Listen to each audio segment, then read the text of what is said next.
término habla de la carta de crédito. En realidad, la caja de seguridad es un contrato por el cual el banco cede a un cliente, usuario, la utilización de una caja donde pueda guardar los objetos de valor mediante el pago de un canon mensual y por un plazo determinado, también de acuerdo a algunas condiciones. El primer término, esta es una actividad bancaria a los efectos de atraer a clientelas, en el sentido de ofrecer un servicio o una caja de seguridad. En primer lugar, la naturaleza jurídica del contrato, como ustedes ven, por un lado, se asemeja a una locación, como gran parte de la legislación trata como una locación de servicio de caja de seguridad. Y por otro lado, considera que es un depósito en el sentido de que existe una guarda y una conservación de las cosas. Pero ninguna de las dos naturalezas jurídicas realmente describe a la actividad por el hecho de que en la locación tendría que tener el usuario la utilización completa y autónoma de la caja de seguridad. Sin embargo, en este caso, en el modo de operación, existe una denominada coclausura, que significa que tanto el banco debe mantenerse con una llave y el cliente con la otra llave, que puede actuar personalmente o a través de mandatario. Pero conjuntamente deberán abrir. Entonces, obviamente no es una locación porque no va a poder utilizar con autonomía. Pero por otro lado, el depósito, si fuese un depósito, significa que el banco estará obligado a la guarda y a la conservación de las cosas entregadas, porque esa es la primera obligación del depositario. La guarda, la conservación, la custodia de las cosas. En este caso tampoco puede darse por el hecho de que tanto las cosas introducidas en la caja de seguridad no puede verificar el banco y tampoco tiene las condiciones para poder custodiar las cosas incorporadas en la caja de seguridad. Entonces se concluye que es un contrato mixto que participa tanto de la locación como del depósito. Es un contrato mixto y un contrato autónomo. Y también es un contrato ya hoy día típico, porque está dentro de nuestro Código Civil, regulado desde los artículos 1409 a 1411. Entonces, sí podemos decir que es un contrato típico. Sí, es un contrato consensual, es un contrato de ejecución continuada, es un contrato oneroso y fundamentalmente es un contrato comercial. Bueno, podemos decir que la caja de seguridad tiene algunos aspectos. En primer término, ¿para qué sirve? Sirve para que el cliente pudiera preservar mediante la guarda de valores. Esos valores pueden ser títulos de crédito en general, puede ser CDA, acciones, puede ser también joyas, puede ser también dineros de valor de, como por ejemplo el dólar, el euro, etcétera. ¿Qué es lo que el banco ofrece? El banco ofrece dos cosas. Uno es la idoneidad y la seguridad externa. La seguridad externa de la caja. la idoneidad y la seguridad externa. ¿Para qué? Para mantener la integridad de la caja. Cuando hablamos de seguridad externa, nos estamos refiriendo a que el banco va a poner toda su organización, que significa también el servicio de seguridad, de custodia, de personales de custodia. Y por otro lado, debe construirse las cajas de seguridad cerca del, de la bóveda, cerca de la bóveda o en la propia bóveda del banco, donde existe el cuidado, la mayor seguridad, tanto la seguridad física como la seguridad de carácter personal. Entonces, el banco responde por la seguridad externa de la caja e incluso solamente puede eximirse de responsabilidad en caso fortuito.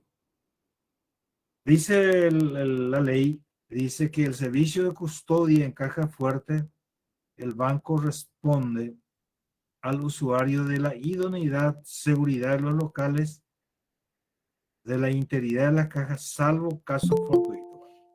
Entonces, este caso fortuito, por ejemplo, puede ser un incendio. No precisamente el robo, el asalto, sino fundamentalmente casos que no podría preverse. Y un incendio, por ejemplo, que podría surgir, bueno, podría exonerarle de la responsabilidad al banco. Sin embargo, hay una jurisprudencia argentina que igualmente le ha condenado al banco a pagar una indemnización por la destrucción del contenido de la caja de seguridad por el hecho de un incendio, porque consideran que también el incendio es una cosa que es previsible y que es a su vez eh, evitable, o por lo menos se puede disminuir su efecto, o por lo menos en las construcciones se deberán prever que los cementos que se va a utilizar como para ofrecer seguridad a la caja no sean vulnerables al fuego. Entonces, se consideró que también en el caso de incendio, el banco deberá responder por el contenido de la caja de seguridad. Bueno, la caja de seguridad vemos que el usuario se compromete tanto por ley como por el contrato a no introducir en la caja las sustancias prohibidas o sustancias peligrosas, lo cual significa que no puede incorporar en la caja materiales inflamables, pólvora, etcétera. Sustancias prohibidas, no panes de cocaína, de drogas peligrosas en general, o armas de fuego. Todo ello está prohibido para el usuario. Sí está obligado también el usuario a poder efectivizar los pagos mensuales que corresponden por la locación de la caja de seguridad. Bueno, en el modo de operación dijimos que el banco tiene una llave y la otra llave utiliza el cliente, el usuario. Y conjuntamente deberá utilizar esas llaves, por eso se llama coclausura. Van a utilizar ambas llaves a los efectos de abrir una caja de seguridad. Entonces, ¿qué pasa si se produce, por ejemplo, la muerte del usuario o si se produce, por ejemplo, el embargo de los bienes del patrimonio del usuario o se produce, por ejemplo, la quiebra del usuario? En primer término, si hay un embargo, una demanda y un embargo del usuario, el juez deberá ordenar que se constituya el oficial de justicia a lacrar la caja de seguridad y a dejar dejar pegado el mandamiento de embargo por la caja de seguridad. Luego, recién en la etapa de ejecución, una vez que salga la sentencia de remate, se va a ordenar la apertura de la caja de seguridad con la presencia del notario autorizado por el juzgado. Es decir, en otra palabra más simple, el actuario se va a constituir a los efectos de poder realizar un minucioso análisis y el inventario del contenido de la caja de seguridad. Si se produce la muerte, entonces el juez de la sucesión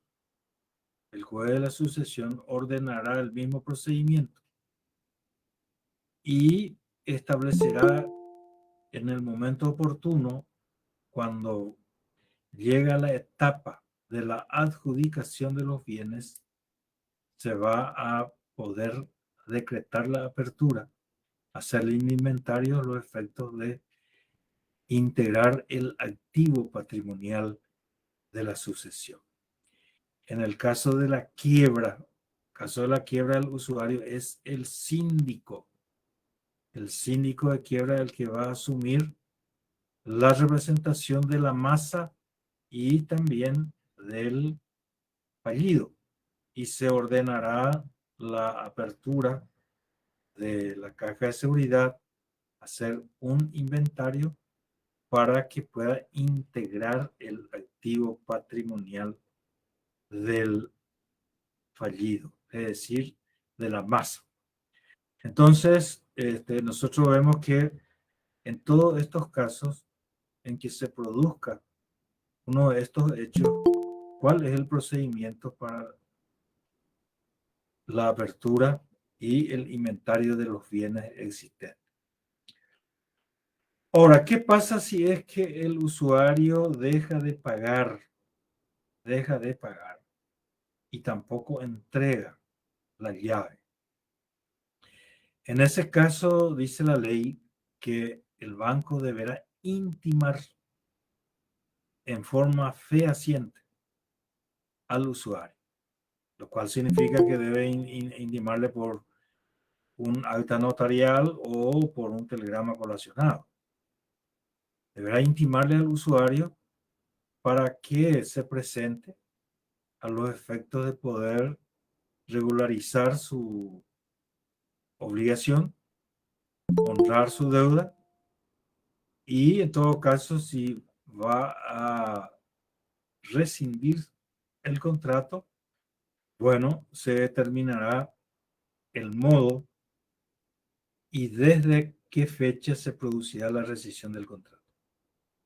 Caso contrario, se deberá aguardar 6 meses y luego pedir al juez, luego de los 6 meses, pedir al juez la apertura de la caja de seguridad. Y el juez ordenará la presencia del actuario o de un notario a los efectos de poder realizar el inventario completo del contenido de la caja de seguridad y la realización de lo necesario a los efectos de poder cubrir la obligación del usuario, y el restante se deberá ordenar su depósito y su guarda de acuerdo a la disposición del juez. Muy bien, vamos a suponer que tenga varias joyas. Bueno, finalmente se va a vender una de las joyas y una vez vendida esa joya se va a saldar la deuda, pero el resto el juez deberá ordenar su depósito en algún sitio a los efectos de que el usuario pudiera recuperar los demás bienes, los demás valores. ¿Cómo puede terminar este contrato? El contrato va a terminar primero por el vencimiento del plazo, la forma normal de culminación del contrato. O por rescisión contractual, que significa que las partes de común acuerdo pone fin a la relación contractual a partir de una fecha determinada y el efecto de la rescisión es para el futuro. Puede ser también por el cumplimiento de una cláusula resolutoria. En el caso de un contrato donde se establece una cláusula resolutoria. Y otro lado, para el caso del incumplimiento de alguna de las obligaciones, como por ejemplo la guarda del objeto prohibido por la ley. En ese caso también es un motivo de una resolución contractual. Muy bien. Esto es con relación a la caja de seguridad. Ahora, a esto también se le denomina cajetilla de seguridad.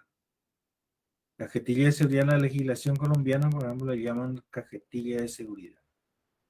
O en nuestro término bancario se le llama caja fuerte. Caja fuerte. Que también nosotros lo denominamos como eso.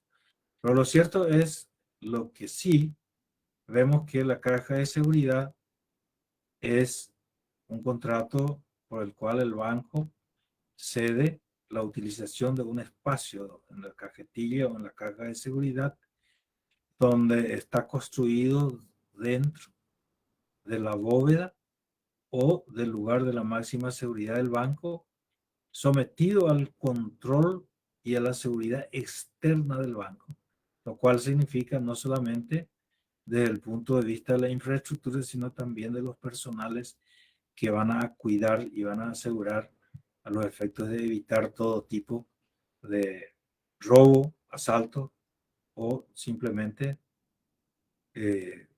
algún tipo de caso fortuito como el caso del incendio, etc. Muy bien.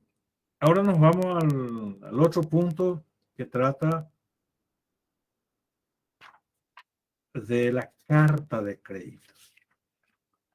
La carta de crédito es realmente una orden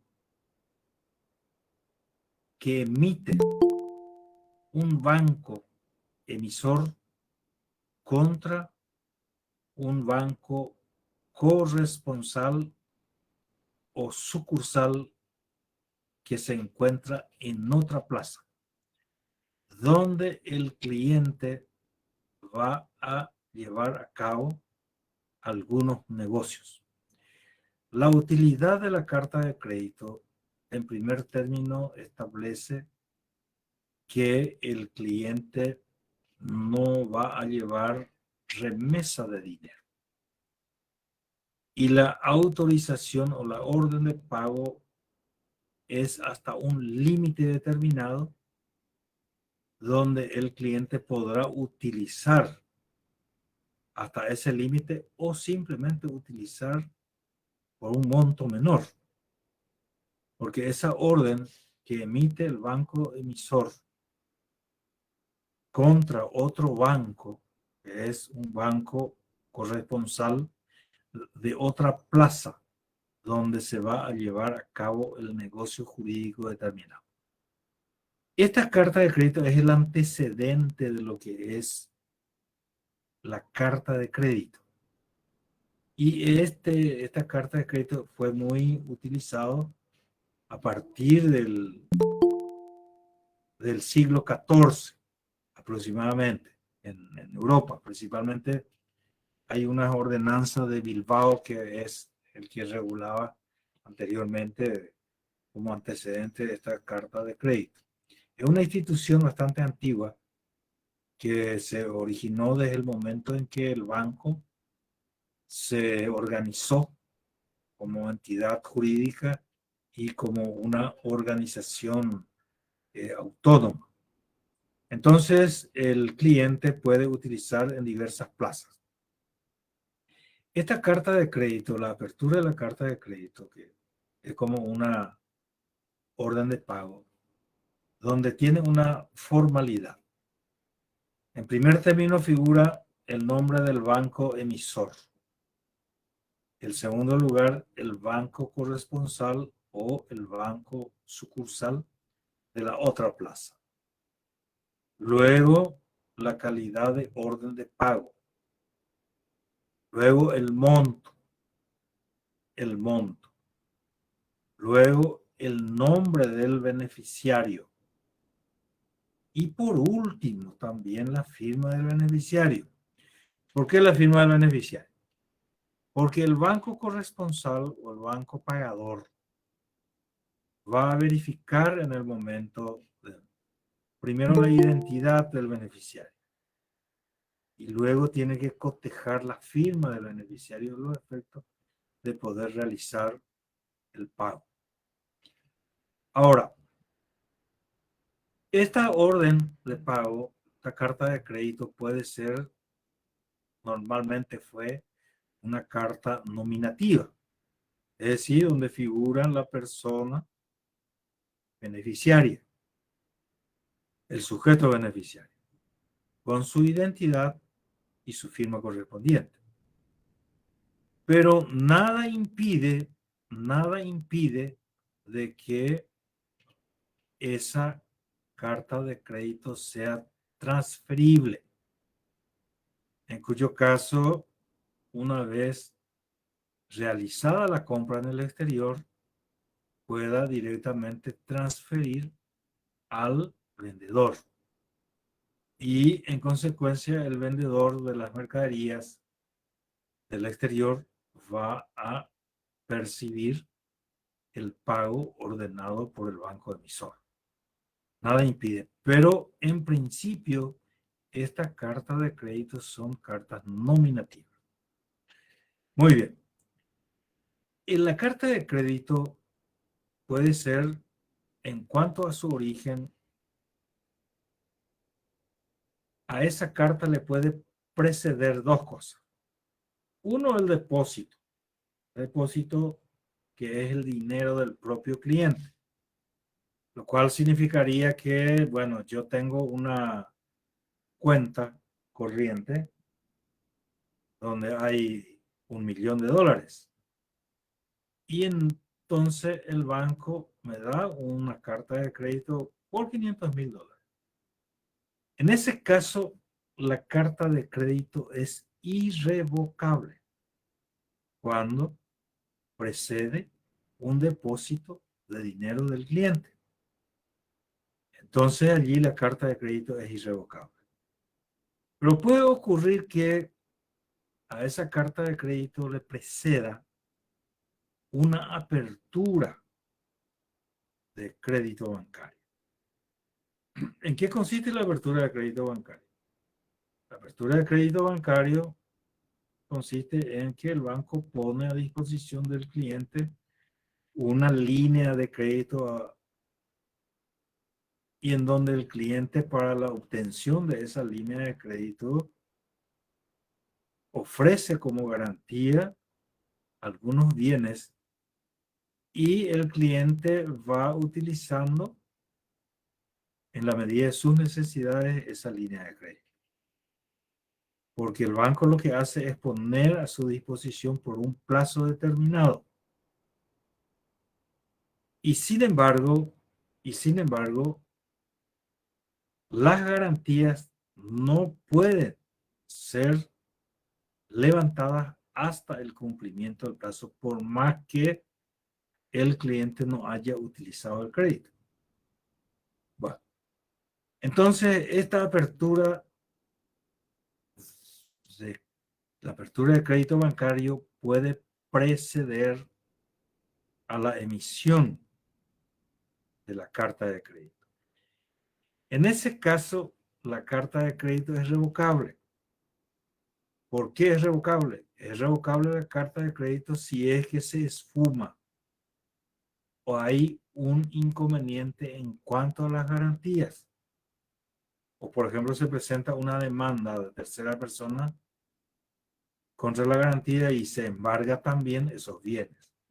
En ese caso, el banco tiene razón suficiente para revocar la carta de crédito, en cuyo caso vemos que la carta de crédito es revocable.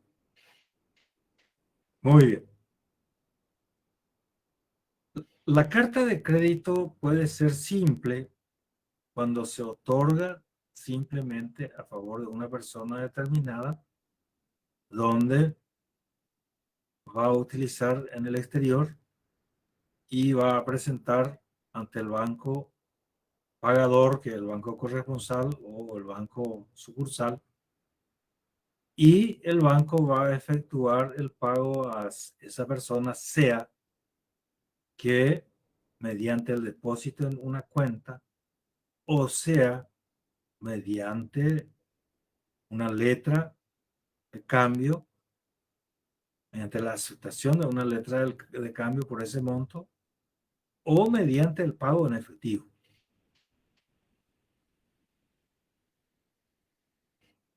Pero la carta de crédito también puede ser circular. La carta de crédito circular se utiliza cuando el usuario, el cliente, el beneficiario de la carta de crédito pueda utilizar en diversos países y ante diversos bancos. Entonces, el banco emisor emite una carta de crédito circular para su utilización, por ejemplo, compras que se va a hacer en Alemania, en Francia, en Noruega, porque el importador va a utilizar esa carta de crédito en distintos lugares. De Alemania va a importar maquinarias alemanes de una marca determinada, Mercedes-Benz, BMW, etcétera, y utiliza una parte de la carta de crédito. Luego, en Francia va a importar otro tipo de maquinaria, bueno, y va a utilizar la otra parte de la carta de crédito. Y en Noruega va a utilizar igualmente para otro tipo de importaciones y va a utilizar el resto de la carta de crédito. Y a este se le llama carta de crédito circular por el hecho de que puede el beneficiario utilizar en diversos países. Muy bien. Pero la carta de crédito también puede ser con aviso o con confirmación. Ya es el tercer tipo de carta de crédito. Si es con aviso o con confirmación, significa que una vez que se presente la carta de crédito al banco corresponsal o al banco sucursal, ese banco va a pedir al banco emisor la confirmación.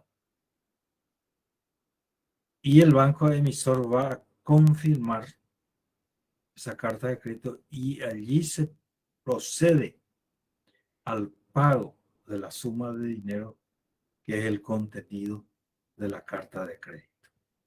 Y se procede de la misma manera, una vez que se confirme, se va a proceder, sea al pago directamente en efectivo, lo cual hoy día es poco probable, anteriormente sí,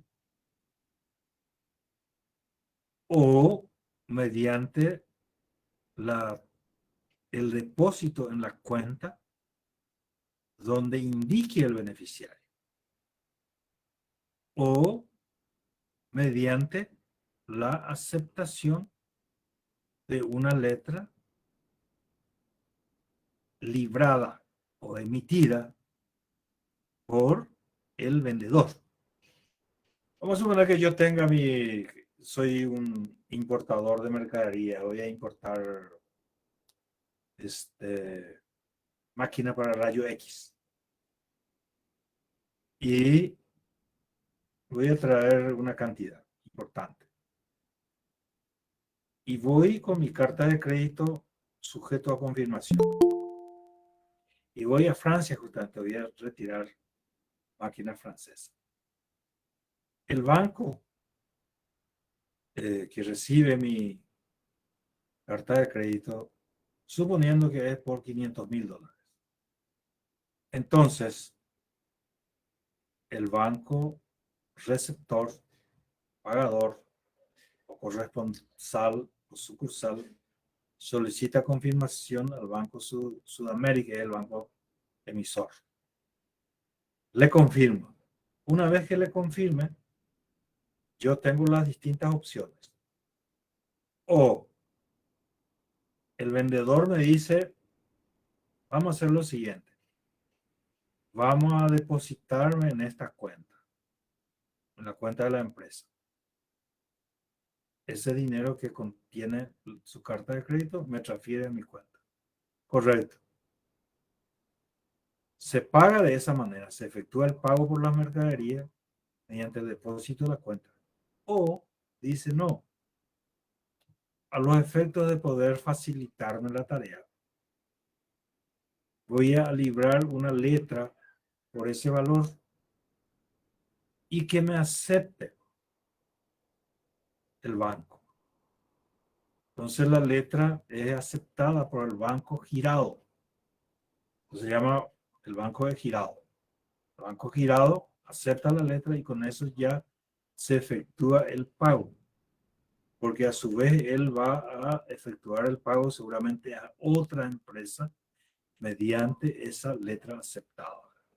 Entonces ese es el procedimiento para que funcione la carta de crédito. Entonces volvemos a decir que la carta de crédito es el antecedente de lo que es la tarjeta de crédito. Es lo que se utiliza como un medio de pago también en los créditos documentarios. Los créditos documentarios, ustedes saben que el que va a hacer negocio en el exterior va a llevar una orden que el banco corresponsal o sucursal va a tener la orden para el pago al vendedor mediante la presentación de los documentos. Y esos documentos son lo que se establece ya en el crédito documentario, como son, por ejemplo, el vendedor, el banco va a abrir una carta de crédito a favor del vendedor. El vendedor va a percibir cuando presenta los documentos, por eso se llama crédito documentario. Presentas los documentos. ¿Cuáles son esos documentos? Ahí, numerosos documentos. Vamos a suponer que el crédito documentario sea con cláusula CIF. Cláusula CIF significa costo, seguro y flete. Entonces, obviamente, el vendedor tiene que presentar al banco que le ha abierto la carta de crédito, tiene que presentar factura de embarque, perdón, factura de origen, que es el vendedor tiene que pedir la firma vendedora una factura por el monto, factura de origen. Tiene que presentar la factura consular que le va a acreditar de que esto es real y que se va a poder utilizar internacionalmente. Factura consular. Debe presentar el conocimiento de embarque. El conocimiento de embarque es el documento que emite precisamente el transportista por barco y donde consta la propiedad de los bienes de las máquinas cargadas en el barco. Entonces va a poner conocimiento de embarque. Luego debe presentar el seguro. El seguro que va a cubrir desde ese momento hasta la puesta en el puerto de destino. Vamos a suponer que sea Asunción, bueno, el puerto de Asunción. Más otros documentos que indudablemente se va a especificar, porque depende de qué es lo que se importa para que los documentos sean necesarios, qué tipo de documentos sean necesarios. Entonces, todo eso una vez presentado, recién el banco va a efectuar el pago de acuerdo a las indicaciones del vendedor. Pero antes ya se abrió la carta de crédito, que también se utiliza en las operaciones de crédito documentario, que significa operaciones de compra-venta internacional. Para ese menester también se utiliza la carta de crédito. Bueno, creo que estamos concluyendo el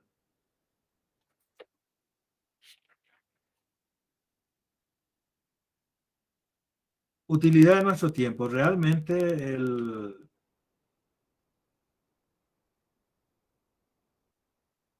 su utilidad en la actualidad ha mermado considerablemente. ¿Por qué? Porque se utiliza otros medios. Ya se utiliza los medios que pueden ser una transferencia o puede ser simplemente un pago electrónico. Hoy día se utiliza diversos modos, diversas formas de pago. Se puede realizar directamente un pago electrónico para evitar la utilización de la carta de crédito. Pero tiempo atrás fue de gran utilidad por el hecho de que el cliente, el beneficiario, nos lleva los billetes, las monedas, es decir, la remesa de dinero, que en todo momento constituye un verdadero peligro. Un verdadero peligro. Así como por los influjos y los actos de los corsarios, piratas, asaltantes, había nacido la letra de cambio ahí por el año 1350, después de las famosas romerías y ferias que se hacían en Fidencia, que es Florencia, en Italia, había nacido lo que es la letra de cambio. Así también nació la carta de crédito y fue muy útil y hasta ahora se sigue utilizando en algunos casos. Pero hoy día se ve absolutamente superado en materia de velocidad e incluso de efectividad por medios de los pagos electrónicos que hacen los bancos entre sí. Bueno, muchísimas gracias y vamos a esperarle el día lunes. Vamos a vernos personalmente. Gracias a usted. Gracias a usted, profesor. Gracias a usted. Gracias, Buenas noches. profe. Gracias, Buenas doctor. noches. Buenas noches a todos. Muchas gracias. Buenas noches. Un placer. Gracias. Bueno, chao, chao, chao, chao.